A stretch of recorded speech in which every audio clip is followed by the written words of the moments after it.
There's a saying that all good things must come to an end, and so this evening is the final of our Child Month feature, In Their Words. In this evening's edition, Finance Minister Dr. Nigel Clarke was in the hot seat as he fielded questions from students of Mona Prep. The location, the Ministry of Finance at the National Hero Circle in Kingston.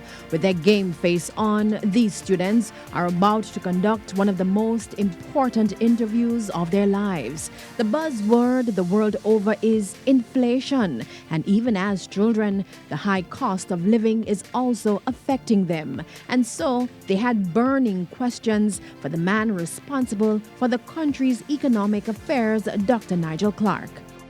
What is the government doing to prevent the sliding Jamaican dollar? I don't know if you've been watching it over the last couple of weeks or months, but we have had one of the more stable environments for currency in the midst of this pandemic. But you know, at the end of the day, a foreign exchange in Jamaica has to be earned. We have to export goods or services to earn our foreign exchange. Basic food items such as lasco, rice, oil, and butter are getting increasingly expensive.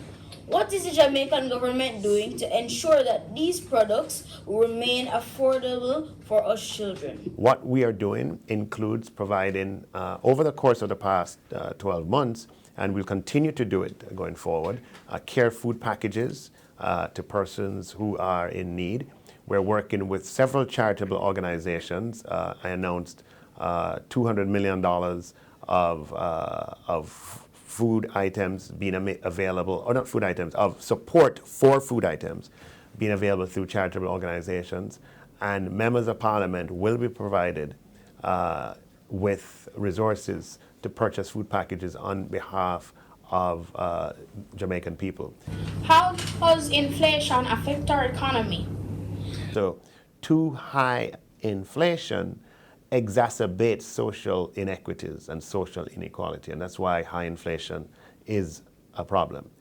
Equally, if inflation is too low, it can also be a problem, in that what happens if inflation is too low is that interest rates, real interest rates, become too high, and it's easy to make money by leaving your money in the bank or having your money not do something.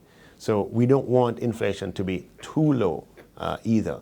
What measures have been put in place to address the desire for an increase in salary for the public sector workers? What we are working towards is a complete restructuring of public sector compensation in which everyone will be better off. After the grilling, a word to our boys. You are our future. Our future is bright. Yeah? Keep interested in things around you, not just in yourself, but in what's happening around you. Read as much as you can. That's the best advice I can give you. Read everything that you come across, right? Read, read, read, read. Have an insatiable appetite for knowledge and for information. And develop from an early age the faculty to reason.